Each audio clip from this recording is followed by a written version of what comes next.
దీపం చూపించేసిన తర్వాత అప్పుడు స్వామివారికి నైవేద్యం. అప్పటికి అవసర నైవేద్యం మీ దగ్గర ఏది ఉంటే అది. ఒకవేళ ఏదీ లేదనుకోండి, బాగా జ్ఞాపకం పెట్టుకోండి ఒక విషయాన్ని.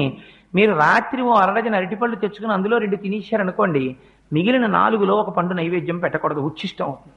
ఎంగిలి నైవేద్యం పెట్టకండి. అదేంటంటే ఆ 4ని తినలేదు కదా అంటే కుదరదు.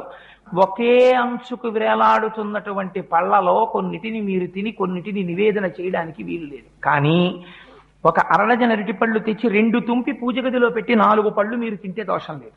ఎందుకంటే ముందే విడతీసి ఈశ్వరుడి కోసం పెట్టేశారు. అందుకే శాస్త్రం అంది, మరి ఇలా ఒక్కొక్క రోజున ఇంట్లో అసలు ఉచ్ఛిష్టం కాని పదార్థం లేకపోతే మరి నివేదన ఎలాగా అంటే, శాస్త్రంలో రహస్యం ఏంటంటే ఎప్పుడూ కూడా అంటూ నిలవ చెయ్యడం అనేటటువంటి దోషములు లేని పదార్థం ప్రపంచంలో ఒక్కటే ఒక్కటి. అది దానికి మీరు నిలవ చేసిన దోషము ఉండదు, దానికి అంటు దోషము ఉండదు. అటువంటి పదార్థం ఒక్కటే బెల్లం.